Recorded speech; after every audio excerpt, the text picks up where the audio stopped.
And welcome back to Atreyu News. It's happening. The Ninth Circuit could be over for good. The White House committee has begun their discussion regarding the splitting of the Ninth Circuit. From True News.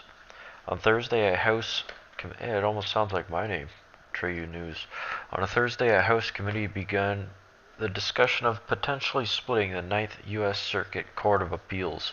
Washington, D.C., the most liberal court in America, could be heading for a split. A House panel held a hearing on possibly splitting the Ninth U.S. Circuit Court of Appeals Thursday morning. The Ninth Circuit is recently serving as the primary antithesis to President Donald Trump. Three Ninth Circuit judges, including Chief Judge Sidney Thomas, Judge Alex Kaczynski, and Judge Carlos Bo, gave testimony before House Committee on the Judiciary Subcommittee on Courts, Intellectual Property, and the Internet. All three judges, like most of their Ninth Circuit colleagues, support the current configuration and oppose splitting the court. The subcommittee's chairman, Republican Representative Darrell Issa, said the court has become too unwieldy to operate efficiently. At 12,000 cases, the court hears twice as many appeals as the next largest city court per year.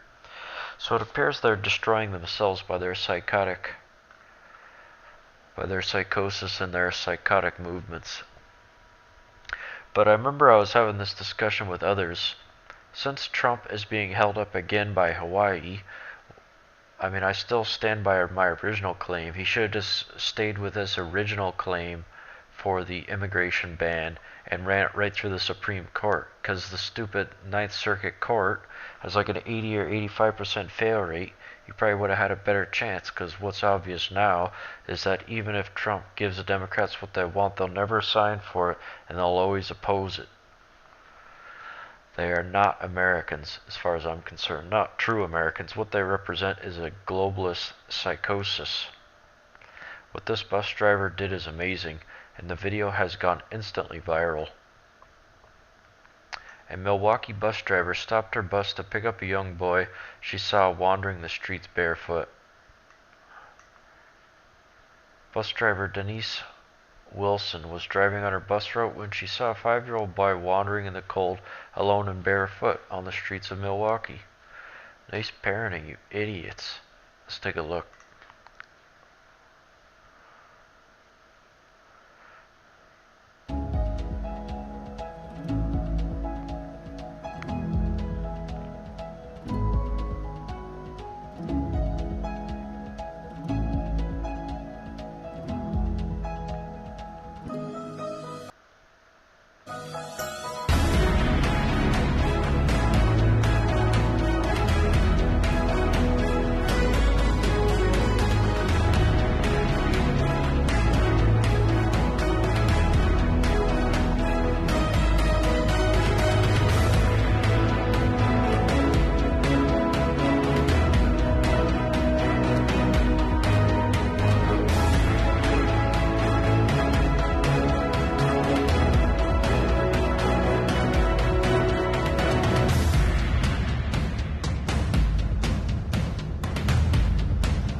Music's killing me.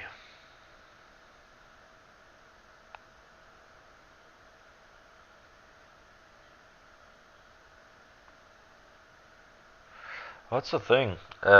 Humanity is beautiful when it wants to be, and it truly is beautiful, not taken away from it. However, what the hell was a kid doing on the street in the first place? It's sick. The inner cities have a real sickness within them, and an evil is spreading within them. Like a cancer, like a virus to the host.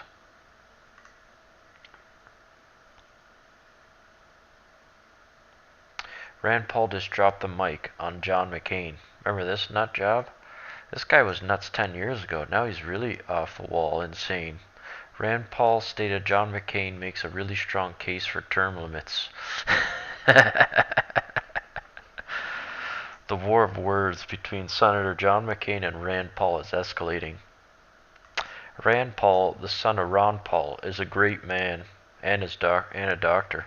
I supported Ron Paul in the 2012 election, but we all remember how that happened. Let's take a listen.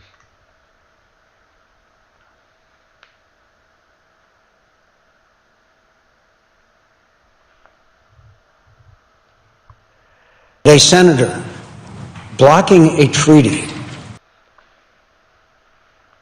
that is supported by the overwhelming number, perhaps 98 at least, of his colleagues, would come to the floor and object and walk away. And walk away. The only conclusion you can draw when he walks away is he has no argument to be made. I think he makes a really, really strong case, for term limits. I think maybe he's past his prime. I think maybe he's gotten a little bit unhinged. So I repeat again, the senator from Kentucky is now working for Vladimir Putin. Oh my God. The Democrats are out of their fucking minds. Nancy Pelosi comes out and says George Bush is still president. This idiot saying probably the champion of the Constitution, Ron Paul's son, is working for Vladimir Putin, who is a, let's say, the opposite of a libertarian. Oh man. Yeah, term limits, McCain. Yeah, he has some wires crossed now. His Alzheimer's is kicking in, I think.